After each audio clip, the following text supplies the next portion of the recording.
सत श्री अकाल जी, welcome to Hariom overseas consultants. थोड़े वीडियोज़ दे बहुत रिक्वेस्ट आ रही हैं, काफ़ी ज़्यादा डिमांड आ रही है अलग अलग टॉपिक्स ते जिहदी डिमांड सब तो ज़्यादा होंदी है वही आपां कवर करते हैं। देखो, आप हमेशा कहने कि अपने आप एप्लीकेशन लाओ। जे कोई प्रॉब्लम हैगी है, कोई डॉक्यूमेंट का पता नहीं लग रहा तो सानू कंसल्ट कर सकते हो।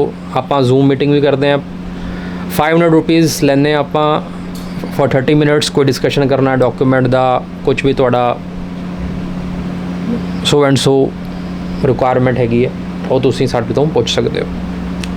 ठीक है फ्रेंड्स, आ वीडियो हुण मैं बना रहा क्योंकि काफ़ी डिमांड्स आ रही है स्टूडेंट्स की। स्टूडेंट वीज़ा विच सब तो ज़्यादा इंपॉर्टेंट जिहड़ा एम्बैसी वास्ते चीज़ होंदी है वो होंदी है फ्रेंड्स तुहाडी SOP, स्टेटमेंट ऑफ परपस तुसीं लगाना हुंदा है।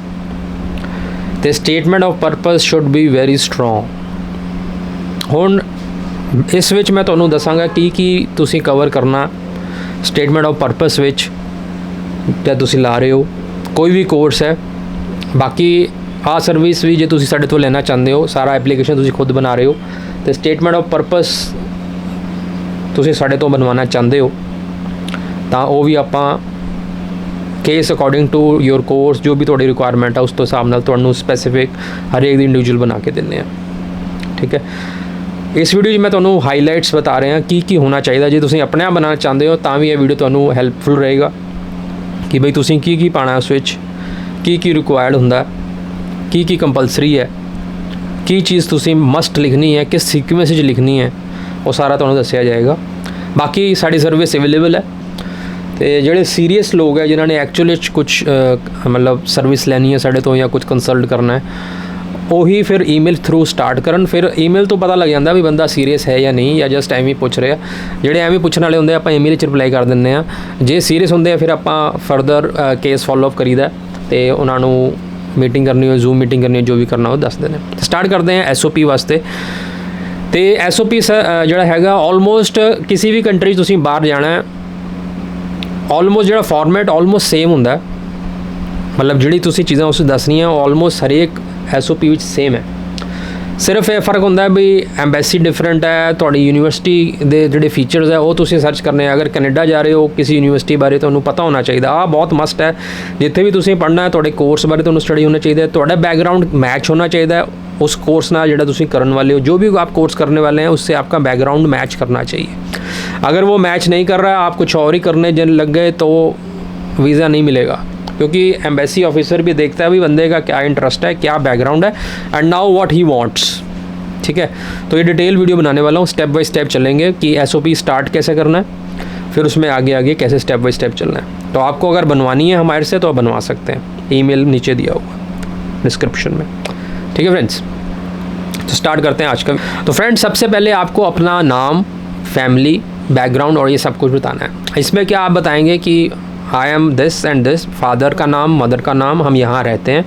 अगर आपका कोई भाई बहन आपके साथ है मतलब है तो वो भी लिखें। अगर कोई ग्रैंड पेरेंट रहते हैं साथ में, सारी फैमिली का आपने इन्फॉर्मेशन देना है, हम इतने मेंबर्स रहते हैं। फिर आपके बाद आती है ऑक्यूपेशन, आपके फादर क्या करते हैं, आपकी मदर क्या करती है, दोनों के बारे में लिखना है। तीसरे नंबर पे अगर आपका यंगर ब्रदर या एल्डर ब्रदर है उसके बारे में बताना है कि वो वर्किंग है या वो भी स्टूडेंट है या कहीं पढ़ रहा है, कुछ भी जो भी कर रहा है वो आपको बताना है। ये सब कुछ आपको इन्फॉर्मेशन फर्स्ट पैराग्राफ के अंदर देनी है। उसके बाद सेकंड पैराग्राफ में इमीडिएटली आपकी आएगी एजुकेशन, वो बताना है सारी डिटेल। अगर आप 12वीं के बाद बाहर जा रहे हैं तो 12वीं की डिटेल बताएं। अगर आप बैचलर्स के बाद बाहर जा रहे हैं मास्टर्स करने तो मास्टर्स की डिटेल बताएं। और अगर आप मास्टर्स के बाद जा रहे हैं PhD करने तो हर एक का अपना अपना, अगर PhD वाली PDF करने जा रहे हैं तो देयर आर डिफरेंस। जो भी आपकी बेसिक क्वालिफिकेशन जिसके बेसिस पे आपने आगे कॉलेज में एडमिशन लेना चाहते हो वो आपको उसमें बताना है। सेकंड पैराग्राफ में परसेंटेज बतानी है मार्क्स की, बोर्ड बताना है, स्कूल बताना है कहाँ से किया, क्या परसेंटेज आई, कौन से सब्जेक्ट से, every detail you should mention. उसके बाद अगर आपने 12वीं के बाद ग्रेजुएशन करी हुई है तो आपको ग्रेजुएशन बतानी है, कहाँ से करी, क्या परसेंटेज ऑफ मार्क्स आए, कौन से सब्जेक्ट्स थे, ये सब कुछ आपको बताना है। ये बेसिक अपनी क्वालिफिकेशन बताने के बाद फ्रेंड्स आपको बताना है अपना मेन लैंग्वेज का टेस्ट कि अगर आपने आईलेट्स करा हुआ है तो आईलेट्स में कितने बैंड आए, क्योंकि ये मस्ट है स्टडी वीज़ा के लिए। आईलेट्स लैंग्वेज के बिना आपका एडमिशन कहीं नहीं होगा स्टडी वीज़ा में, भूल जाएँ। अगर आपने स्टडी वीज़ा लेना है then you should must show IELTS, you should have good band. जितने अच्छे बैंड्स आपके होंगे, 6 साढ़े 6 तो मैं कहता हूँ आप लेकर ही आओ, 7-8 आपके यहाँ आ जाते हैं तो उससे बढ़िया कुछ नहीं है, मिनिमम 6 तो लेकर आओ आप। फिर वहाँ मेंशन करो एजुकेशन वाले पैराग्राफ में कि मेरे आईलेट्स क्लियर है, ये मेरे बैंड्स हैं, इंडिविजुअल सारा कुछ उसमें डिटेल रिजल्ट की आपको देनी है, ठीक है। ये सारा आधा पैराग्राफ हो गया। आधे पैराग्राफ के बाद आपने अब बताना है कि अब आप किस कोर्स के लिए अप्लाई कर रहे हैं और क्यों। तो वो कोर्स अब यहाँ पर बिल्कुल मैचिंग होना चाहिए आपकी क्वालिफ़िकेशन के हिसाब से। अगर आप एक ऐसा कोर्स उठा लेंगे जो कि आपकी जो बेसिक क्वालिफ़िकेशन, 12वीं तो चलो बेसिक है, उसके बाद आप किसी भी स्ट्रीम में जा सकते हो जिसमें इंटरेस्ट है, 12वीं वालों पे अप्लाई नहीं होता, क्योंकि 12वीं में तो बेसिक है। उसमें ये रहेगा कि अगर साइंस का 12वीं की है तो साइंस वाली साइड्स में जाएगा, और अगर आर्ट्स में करिए तो आर्ट्स वाले सब्जेक्ट्स में जाएगा, कॉमर्स की है तो अकाउंट्स वगैरह में जाएगा, और कुछ अगर ऐसा सब्जेक्ट है जिसमें इन तीनों की रिक्वायरमेंट नहीं है तो वो उसमें एलिजिबल हो जाएगा। तो उसके हिसाब से आपने कोर्स बताना है, ठीक है। और अगर हमने बैचलर्स करी हुई है तो बैचलर्स के से रिलेटेड ही आपने कोर्स करना है आगे, ठीक है फ्रेंड्स। ऐसा नहीं है कि कुछ भी उठा के आप आगे कर लो just for the sake of living there, ये आप ध्यान में रखिएगा। ये करने के बाद अब आपने जो कोर्स चुना है वो बताना है कि मैं इस कोर्स को इस यूनिवर्सिटी के लिए अप्लाई कर रहा हूँ, ठीक है। अब इसके बारे में मैंने बताया कौन सी यूनिवर्सिटीज़ आपने चूज़ करनी है, वो मैंने आपको पिछले वीडियो में बताया, यहाँ पर मैं दे दूंगा स्टडी वीज़ा के ऊपर डिटेल्स। कौन सी यूनिवर्सिटीज़, ऐसे वैसी यूनिवर्सिटी में नहीं जाना, जो उनकी अप्रूव्ड यूनिवर्सिटी हैं जो मैंने आपको बताया हुआ है उसके ऊपर आप वीडियो जाके देखें तो पता लग जाएगा, ठीक है। तो कोई भी आपने जैसे कोर्स सेलेक्ट कर लिया, उसमें यूनिवर्सिटी का नाम बता दिया कि इसके अंदर हम सेलेक्ट करना चाहते हैं, ये हमारा चॉइस है, इसमें होगा। उसके बाद थर्ड पैराग्राफ शुरू होता है, reasons why you choose Australia over India. अब ये बहुत इम्पॉर्टेंट आपके लिए मैं कहूँगा बहुत इम्पॉर्टेंट चीज़ है ये, वाई यू वांट, कि अगर हो सकता है वो कोर्स आपके इंडिया में अवेलेबल हो, तो इसमें मेन चीज़ होता है, इसमें आपको उसको घुमाना होता है, ऑफिसर को उनकी तारीफ़ करनी होती है और उनको बताना होता है कि ये जो कोर्स है, अगर यहाँ पर एक पहला चांस कि अगर सपोज़ वो यहाँ पर है ही नहीं, वैसे मैं बताऊँगा 99% कोर्सेज़ इंडिया में अवेलेबल हो गए हैं जो भी आप बाहर करना चाहते हैं। एक दुक्का होगा जो नहीं होता। अगर आप उस कोर्स के लिए फिर तो कोई इशू ही नहीं है, आप सीधा लिख सकते हो जी हमारे इंडिया में ये अवेलेबल नहीं है इसलिए हम वहाँ करना चाहते हैं। लेकिन most of the courses India में अवेलेबल हैं, तो उस केस में आपने क्या लिखना है, उसमें आपने ये लिखना है मैं ये कोर्स करना चाहता हूँ, yes it is available hair. जो इंडिया में जहाँ पर वो अवेलेबल है, आपने 3-4 इंस्टीट्यूट बता दो कि ये कोर्स मैं करना चाहता हूँ, ये यहाँ पर है। फॉर एग्जांपल आपने फिजियोथेरेपी का कोर्स करना है, आपने फिजियोथेरेपी के इंपॉर्टेंट इंस्टीट्यूट्स बता देने हैं कि इंडिया में यहाँ होता है। बट फिर आपने बताना है कि मैं why I want to go over there. तो उसमें पहला रीज़न तो ये आ जाता है, अगर कॉम्पिटिशन, तो आप यहाँ बता सकते हैं कि यहाँ पर एंट्रेंस टेस्ट वगैरह होता है, कंपटीशन बहुत ज़्यादा है, and I am really interested in joining the course. And अगर कंपटीशन की वजह से I don't want to waste my time, कि मुझे ऐसा नहीं करना चाहता कि मैं कंपटीशन की वजह से रह गया, और उसमें आप बताएं कि बहुत ज़्यादा हाई कंपटीशन है, काफ़ी लोग अप्लाई करते हैं, so I want to do it in the abroad. पहला पॉइंट ये हो गया। दूसरा पॉइंट आप लिखेंगे कि आपके कोर्स को करने से मुझे इंटरनेशनल क्रेडिबिलिटी मिलेगी, जो कि मुझे आगे जॉब लेने में हेल्प करेगी, जो कि एज़ कम्पेयर टू इंडिया मुझे वो एक्सपोजर नहीं मिल सकता जो आपके इंस्टीट्यूट में जो मैंने सेलेक्ट किया है वहाँ से मिलेगा। तीसरा पॉइंट आपने स्पोर्ट में लिखना है कि उस इंस्टीट्यूट के अंदर आपको काफ़ी चीज़ें एडवांस मिल रही हैं जो कि यहाँ पर वो आपको देखना होगा, ठीक है। ऐसे नहीं उठा के रख देना जो चीज़ यहाँ भी अवेलेबल हो वहाँ पर भी अवेलेबल हो, ठीक है। तो आपने बताना है कि वहाँ दिस वन जो आपने इंस्टीट्यूट ऑस्ट्रेलिया में चूज़ किया है, जो भी तुम ऑस्ट्रेलिया लभ्या है भाई वो बेटर है। मतलब मेन मोटिव तीसरे पैराग्राफ का ये है कि कोर्स जो हम कर रहे हैं वो आपके यहाँ जो मैंने सेलेक्ट की यूनिवर्सिटी वहाँ पर बेटर है, और उसके आगे एप्लीकेशन स्कोप भी उसका ज़्यादा है, क्योंकि आपको इंटरनेशनल एक्सपोजर मिलेगा, और सारा कुछ उसको बताने के बाद उसकी वेटेज आपको ज़्यादा बतानी है। इसलिए I am not doing this course in the India and I want to do this course in the Australia या कोई और कंट्री जो भी आपकी है, कनाडा, जिसमें भी आप अप्लाई कर रहे हैं। SOP इज़ कॉमन, तो मैं ये कॉमन फॉर्मेट बता रहा हूँ, हर एक में एप्लीकेबल है, ठीक है।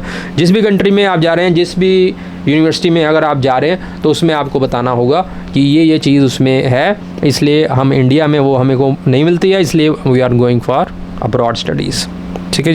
बाकी आपने बेनिफिट्स बता दिए कि वहाँ से मुझे ज़्यादा एक्सपोजर मिलेगा, ज़्यादा जॉब प्रॉस्पेक्ट्स बढ़ेंगे और इससे मुझे फ़ायदा वहाँ ज़्यादा है।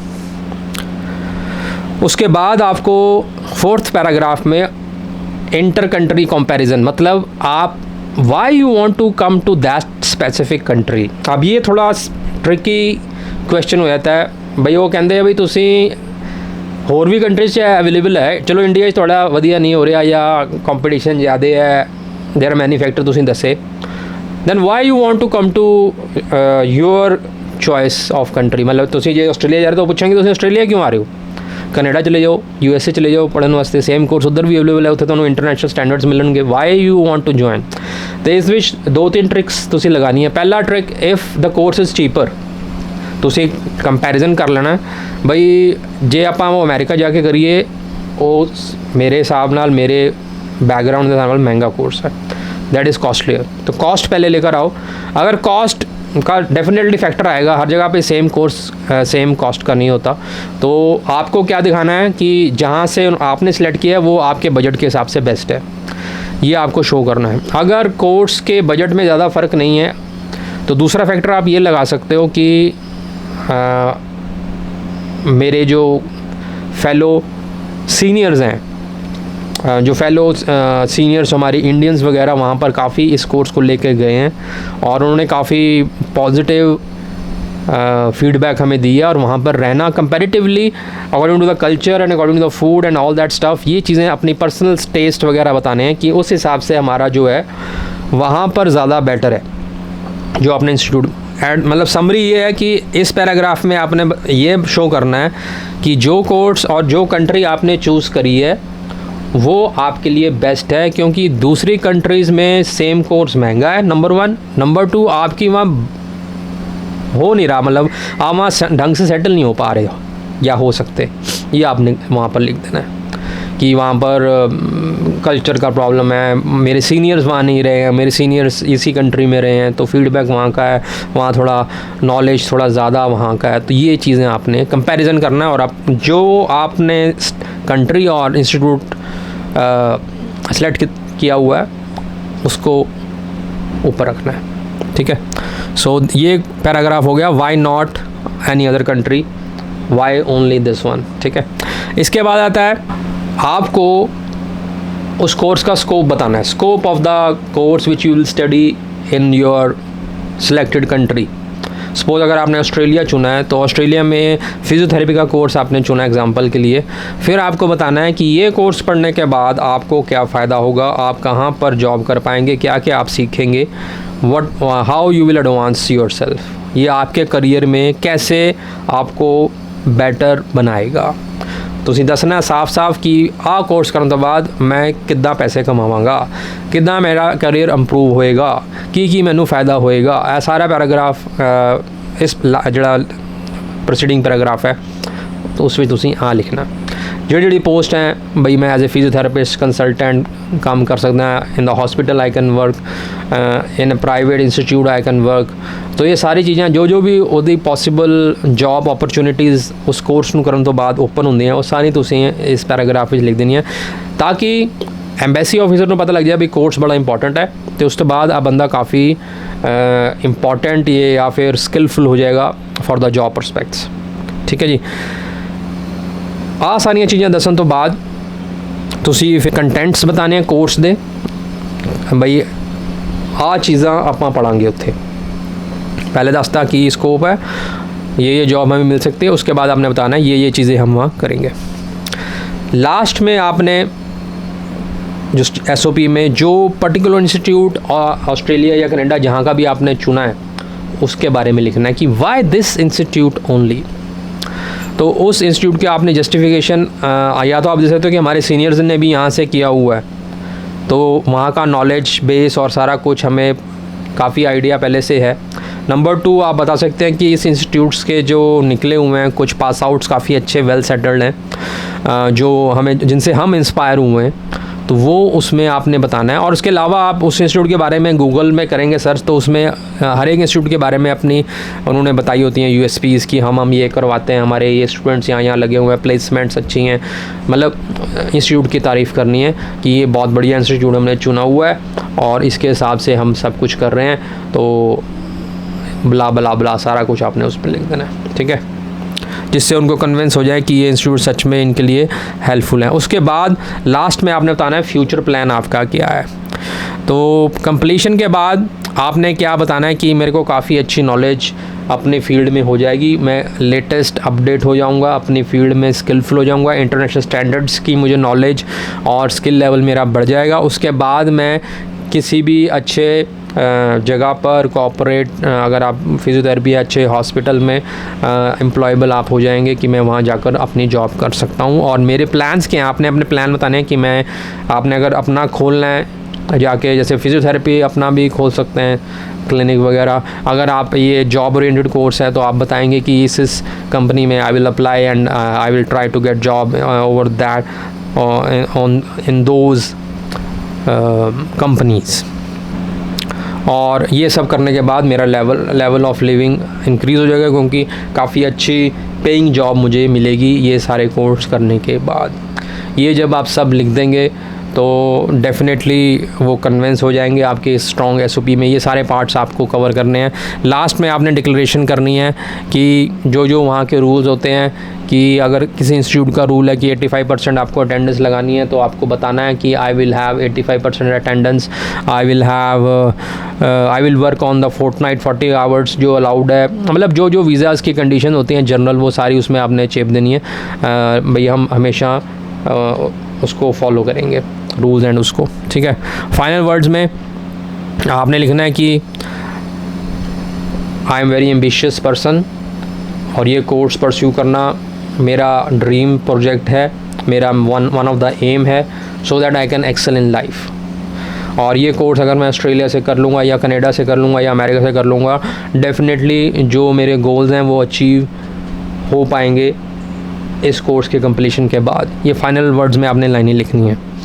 तो ये सब करने के बाद आपने बताना है कि I will consider myself very lucky if I get this chance to study in the country of your choice, वो आपने एंड में लिखना है। एंड पूरी एप्लीकेशन में कहीं भी आपने ये नहीं मेंशन कर देना कि ये करके हम आपके यहाँ सेटल हो जाएंगे, ये गलती नहीं करनी एसओपी में। इनफैक्ट किसी भी वीज़े में आपने ये नहीं कर देना कि हमने वहाँ जाके जमना है, that should not be your aim. Visa officers यही देखते हैं, ठीक है। तो जितनी भी मैंने आपको ये पूरी एसओपी कंप्लीट कर दी मैंने आपकी। अब ये हर एक कोर्स के हिसाब से, हर एक कंट्री के यूनिवर्सिटी के हिसाब से मॉड्यूलेट करनी पड़ती है। अगर आप खुद कर पाएंगे तो वेल एंड गुड। अगर ये फॉर्मेट चाहिए, भाई एक फॉर्मेट मिल जाए, उसमें आप अपने आप कॉपी पेस्ट करके लगा लो, वो भी अवेलेबल है, वो भी मिल जाएगा। Everything will be available at some cost, ठीक है। अब फ्री में तो सब कुछ नहीं कर सकते ना, हम इतना मेहनत कर रहे हैं, कुछ ना कुछ तो आउटपुट आनी चाहिए। So everything is available if you want to make me, if you want to hire me to make your SOP personally, उसका अलग चार्ज है, we can do that. If you want to have just format, वो भी आपको मिल जाएगा। So सभी choices available हैं। होप आपको वीडियो थॉरोली समझ आ गया होगा, मैंने पूरा एक्सप्लेन कर दिया A to Z everything, and this is for study visa, ठीक है। तो आई थिंक काफ़ी हेल्पफुल रहा होगा आपके लिए। ये सारे पॉइंट्स आप लिख लें एक जगह पर।